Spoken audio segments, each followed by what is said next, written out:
নমস্কাৰ স্বাগতম জনাইছো আমাৰ চেনেলৰ অন্য এটি ভিডিঅ'ৰ মাজলৈ পুনৰবাৰ আপোনালোকক আজিৰ ভিডিঅ'টোত আমি 6 তাৰিখে যিটো অসম পুলিচৰ লিখিত পৰীক্ষা হৈ গ'ল সেই পৰীক্ষাটিৰ কাট অফ লিষ্টৰ ওপৰত হয়তো অকনমান আলোচনা কৰিম কাৰণ বহুত কেণ্ডিডেটে মোক এনেকুৱাকৈ কমেন্ট কৰি আছে যে তেওঁলোকক কাট অফৰ ওপৰত ভিডিঅ' লাগে বা আগতে আমি এডিআইৰ ওপৰত যিমানখিনি কাট অফ আগবঢ়াইছিলো আপোনালোকৰ বাবে তাতো আমি বহুত মৰম পাইছো আপোনালোকৰ বাবে সেইবাবে আপোনালোকক ধন্যবাদ আৰু কিছুমান এনেকুৱা কাট অফ লিষ্টটো দেখিছো পৰীক্ষা 6 তাৰিখে হৈছিল আৰু 6 এপ্ৰিল তাৰিখে এক্সাম হৈছিল অসম পুলিচৰ তাৰ নেক্সট পৰীক্ষা হয়তো শেষেই হোৱা নাছিল তাৰ সন্ধিয়াকে বা ভাতি মানে কি আবেলি টাইমত কাট অফ লিষ্ট মুকলি কৰিছিল তেওঁলোকে হয়তো পৰীক্ষা তেওঁলোকে পাতিছে নেকি তেনেকুৱাকে কিছুমানে কাট অফ লিষ্ট উলিয়াই দিছে গতিকে পৰীক্ষা শেষ হোৱাই নাছিল তাৰ পিছতে হয়তো কিছুমানে কাট অফ উলিয়াই দিছে তেনেকুৱা নহয় কাট অফটো তেনেকুৱা বস্তু নহয় এটা নিজে ধৰা যিকোনো এটা কিবা এটা কৈ দিলে যে কাট অফটো মিলিব বা কেণ্ডিডেটখিনিৰ মাইণ্ডৰ লগত খেলা হয় তেনেকুৱা কৰিলে গতিকে কাট অফটো তেনেকুৱা বস্তু নহয় যদি একচুৱেল কাট অফ আপোনালোকে এক্সপেক্ট যদি কৰিব পাৰে সেইটো আপোনালোকে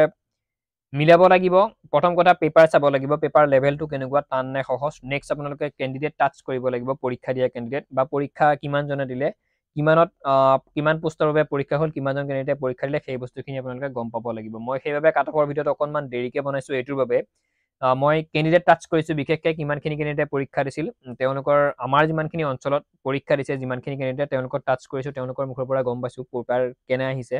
সহজ আহিছে নে টান আহিছে লগতে মই নিজেও চাইছোঁ পেপাৰখন আটাইখিনি পেপাৰ মই চাইছোঁ প্ৰশ্নখিনি পঢ়ি চাইছোঁ যিটো ছিষ্টেমত পৰীক্ষাত প্ৰশ্ন আহিছে জিকেৰ পৰা আহিছে 40 তাৰ নেক্সট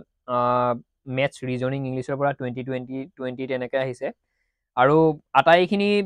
প্ৰশ্ন চোৱাৰ পিছত মই এটাই কথা গম পাইছোঁ প্ৰশ্ন পেপাৰখনত মোটামুটি 50% প্ৰশ্ন টান আছিল এই কাৰণে টান আছিল বুলি কৈছোঁ জিকেৰখিনি বাৰু অকণমান সহজ আছিল বাকীখিনি কনষ্টেবল লেভেলৰ যিহেতু এইটো এক্সাম সেইবাবে অকণমান টান আছিল বুলি মই আপোনালোকক ক'ব বিচাৰিছোঁ কাট অফৰ কথা মাৰ্কৰ কথা অকণমান পিছত আলোচনা কৰিম সেইবাবে কৈছোঁ কনষ্টেবল লেভেলৰ এক্সাম যিহেতু এইটো সেইবাবে অকণমান আগতকৈ হয়তো আগতে যিমানখিনি অসম পুলিচৰ এক্সাম হৈ গৈছিল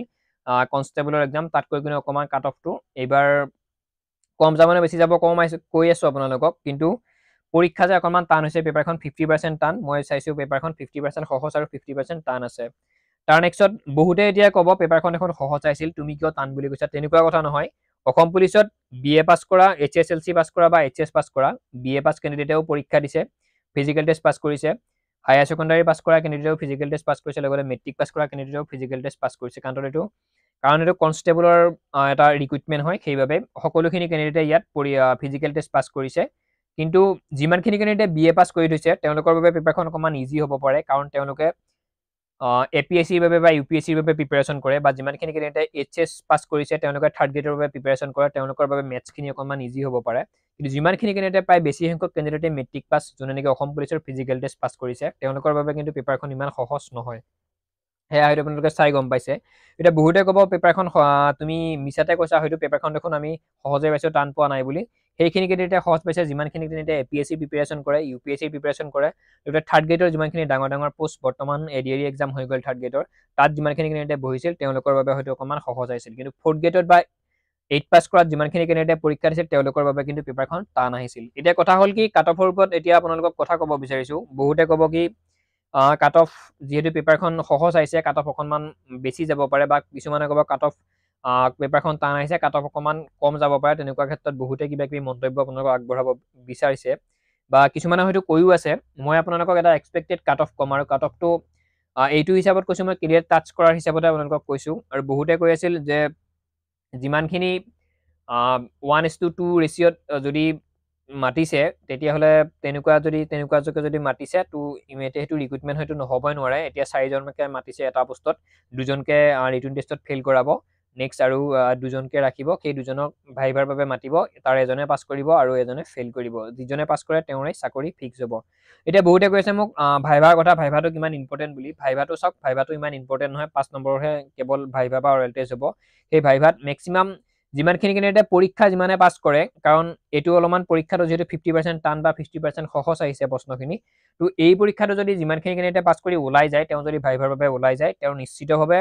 সেইখিনি হয়তো তেওঁৰ নলেজ আছে বা সেইখিনি তেওঁৰ জ্ঞান আছে যিটো নেকি অসম পুলিচৰ ভাইভাত তেওঁ মাৰ্ক একদম পাবই 5 নম্বৰৰ ভিতৰত 2তে হায়েষ্ট কম পাব 1 কোনেও নাপায় হয়তো বেছি পোৱাজনে 4 পাব কম পোৱাজনে 2 পাব সেইটো কাৰণে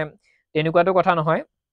মানে ভাইভাৰ লগত ইয়াৰ মেটাৰ নকৰে, বাট আপোনালোকে একদম চিম্পুল যাব, ধুনীয়াকৈ যাব। যদি অসম পুলিচৰ ভাইভাত কেনেকুৱা ধৰণৰ ড্ৰেছিং চেঞ্চ আপোনালোকৰ লাগে বা ফৰ্মেল লাগে নে কেনেকুৱা লাগে, সেই বিষয়ে যদি কিবা আপোনালোকক ভিডিঅ' লাগে মোৰ তাত কমেণ্ট কৰিব, মই আপোনালোকক জনাই দিম। এতিয়া কথা পাতিছোঁ কাট অফৰ ওপৰত, আৰু বহুতে কাট অফৰ ওপৰত ভিডিঅ' ইতিমধ্যে আপলোড কৰিছে। মই তেওঁলোকৰ হৈও কৈছোঁ বা ময়ো ক'ব বিচাৰিছোঁ যে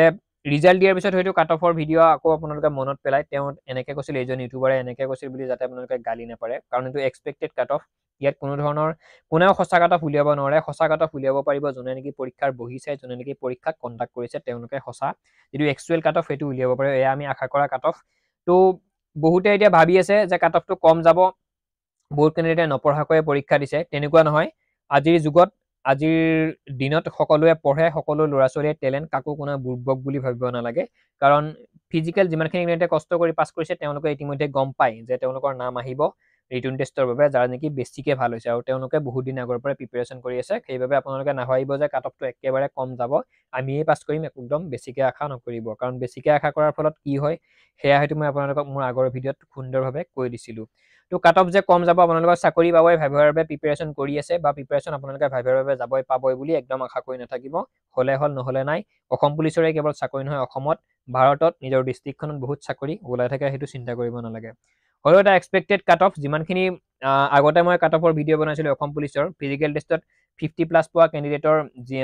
SC ST OBC যিয়ে নহওক নাম আহিব বুলি কৈছিলোঁ, কিন্তু হয়তো OBCত 50 কিবা পইণ্টৰ পৰাহে হয়তো মাতিলে। সেইবাবে আপোনালোকক যে কোনেও এটা নিৰ্দিষ্ট এটা কাট অফ কোনেও ক'ব নোৱাৰে, এইটো এটা নিৰ্ধাৰিত কাট অফৰ ওপৰত এটা মানে সম্ভাৱ্য কাট অফে আপোনালোকক নম্বৰ এটা দিয়া হয়। তো ADREটো ঠিক তেনেকুৱাই হৈছে। যদি ADREত 8 পাছ কেণ্ডিডেটে যদি OBC কেণ্ডিডেটে 99 বা 95 পাব লগা হৈছে, ভাবক কেনেদৰে আপোনালোকৰ পৰীক্ষাবিলাক বৰ্তমান চিটুৱেশ্যন হৈ যাই আছে, কিমানবিলাক কেণ্ডিডেটে চোকা হৈ গৈ আছে, কিমান কেণ্ডিডেটে পঢ়া শুনা বৰ্তমান কৰে। তো সেইকাৰণে এটা এক্সপেক্টেড কাট অফ কোনেও যাতে পিছত বেয়া নাপায়। URৰ বাবে মেইলৰ বাবে 38। যদি আপোনালোকৰ তেনেকুৱা যদি নিজে এটলিষ্ট গম পাব লাগে, আপুনি কাট অফৰ ভিডিঅ' চাবই নালাগে, মই আপোনালোকক বাৰে বাৰে কওঁ। পৰীক্ষাটো দি এটলিষ্ট আপুনি গম পাইছে আপোনাৰ পৰীক্ষাটো কেনেকুৱা হ'ব, আৰু সেই বস্তুটো নিজে গমেই পায়। নিজে পৰীক্ষা দি অহাৰ পিছতে আপোনালোকে নিজে গম পায় যে আপোনালোকৰ পৰীক্ষাটো কেনেকুৱা হ'ব। URৰ বাবে মেইলৰ 38, ফিমেলৰ বাবে 33, OBCৰ 36, ফিমেলৰ বাবে 32, SCৰ 33, মেইলৰ বাবে, ফিমেলৰ বাবে 28, STৰ 31, মেইলৰ বাবে 31, ফিমেলৰ বাবে 26। ইমানখিনিৰ ভিতৰত যদি আপোনালোকৰ নম্বৰ থাকে, তেতিয়া হয়তো আপোনালোক ছেফ, হয়তো আপোনালোকৰ আহিব পাৰে নাম। আকৌ কৈছোঁ মই বাৰে বাৰে, এইটো এটা এক্সপেক্টেড কাট অফ, ইয়াতকৈ হয়তো বেছিও যাব পাৰে, হয়তো আপোনালোকে কমো যাব পাৰে। কাৰণ ADREত অসম পুলিচৰ যিটো ফিজিকেল টেষ্টত তাত কেনেকুৱা ধৰণৰ কাট অফ গৈছে আপোনালোকে গম পায়। মই আকৌ কৈছোঁ, অসম পুলিচৰ চাকৰিয়ে যে কেৱল চাকৰি, ADREৰ চাকৰিয়ে যে কেৱল চাকৰি, তেনেকুৱা একো নহয়। অসমত বিভিন্ন ধৰণৰ চৰকাৰী চাকৰি খবৰ আহি থাকে, ভাৰত চৰকাৰৰ বিভিন্ন ধৰণৰ চৰকাৰী চাকৰি খবৰ আহি থাকে। সেয়া আমাৰ চেনেলত আপোনালোকলৈ আগবঢ়াই থাকোঁ সদায় সদায়। যদি আমাৰ চেনেলত প্ৰথমবাৰ আহিছে, এনেধৰণৰ চাকৰি খবৰসমূহ পাই থাকিবলৈ, লগতে এনেধৰণৰ ইনফৰমেশ্যনসমূহ লাভ কৰি থাকিবলৈ আমাৰ চেনেলটি ছাবস্ক্ৰাইব কৰিব। লগতে ভিডিঅ'টো চাই যদি ভাল লাগিছে এটা লাইক কৰিব। কিবা যদি ক'ব লগা আছে, কিবা যদি সুধিব লগা আছে, আমাৰ ভিডিঅ'টোৰ তলত কমেণ্ট কৰি সুধিব পাৰে। ভিডিঅ'টো সম্পূৰ্ণকৈ শেষ চোৱাৰ বাবে পুনৰবাৰ ধন্যবাদ জনাই আজিৰ ভিডিঅ'টিৰ সামৰণি মাৰিছোঁ। জয় আই অসম।